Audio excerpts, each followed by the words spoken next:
ఇంకో ఇక్కడనే నేను దానికి ప్రపోజ్ చేసింది. సరే బావా, నువ్వు ఇప్పుడు ఎందుకు ఇట్లా చేస్తున్నావు చెప్పు. అయ్యో ఇక్కడనే ఆ రోజు అంతా మంచిగా రియాక్ట్ చేసింది ఈ లవ్వులు గివ్వులు వద్దని. నేనేం లేదే ఆ రోజు కనుక ఈయనుంటే ఇదో కావ్య ప్రాణాలతో ఉండేదే. నేనేం లేదు. సరే నేను నా మనసులో మాట అయితే చెప్పినా కదా, ఏమనుకుంటున్నా చెప్పు మరి.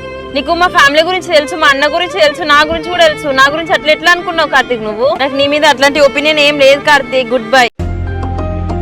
లేదే దాని తప్పేం లేదే, తప్పంతా నాదే. లేదే తప్పంతా నాదేనే. కావి వాళ్ళ నా వల్ల వెళ్ళిపోయింది. అయ్యో బావా నీ తప్పేం లేదు బావా, నువ్వు లే ఫస్ట్. ఇంకో కావ్య అక్కడ పైన ఒక్కతే ఉంది, నేను కూడా వెళ్ళిపోతే నన్ను పిలుస్తుంది. లే బావా. కళ్యాణి కావ్య నా లవ్ ఎక్కడ యాక్సెప్ట్ చేసిందో తెలుసా, నేను చూపిస్తా బావా. అయ్యో బావా చెప్పింది విను నిన్నే. బావా చెప్పింది విను బావా నిన్నే. అయ్యో బావా ఆగు. పరిమళ అమ్మ నాన్న ఏం చేస్తారులే? ఏం లేదండి, వాళ్ళ హెల్త్ ఏం బాగుంటలేదు, ఊరికేనే పడుకొని ఉన్నారు. మరి ఇంట్లో తమ్ముడును కళ్యాణ్ కూడా లేదు కదనే, వాళ్ళు ఎటు వెళ్ళిళ్ళు?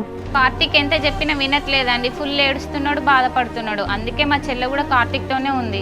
అదేనే ఇప్పుడు తమ్ముడు మళ్ళా ఆ కావ్యాన్ని మర్చిపోయి ఎట్లా నార్మల్ మనిషి అవుతాడో ఏమోనే. ఇక్కడ ఉన్న రోజులు ఆ కావ్యం తలుచుకుంటూ బాధపడుకుంటూనే ఉంటాడండి. అదే హైదరాబాద్ సైడ్ పంపిస్తే నార్మల్ అవుతాడు. నేను కూడా అదే అనుకుంటానే, ఏదో ఒకటి చేసి తమ్ముడు మనసు మార్చి వాడిని అటు హైదరాబాద్ ఒకనే పంపించాలనే. బావా కళ్యాణి రా కళ్యాణి చూపిస్తా. ఇంకో ఇక్కడనే కావ్య నా లవ్ యాక్సెప్ట్ చేసింది.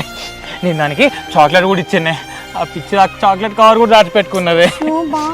కావ్య ఇంటికి వెళ్దాం రా బావా.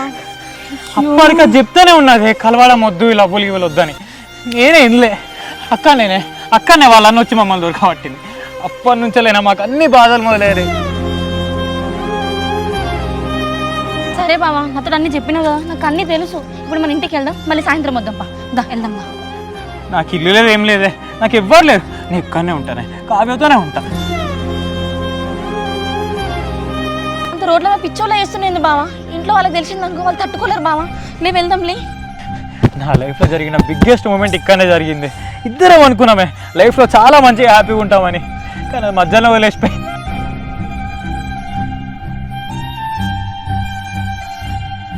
సరే బావా మనం ఇప్పుడు ఇంటికి వెళ్ళి తర్వాత వద్దాం. లే బావా. బండెక్కు ఫస్ట్, నువ్వు బండెక్కు. కావ్య బాయ్, నేను మళ్ళీ వస్తా, జాగ్రత్త నువ్వు.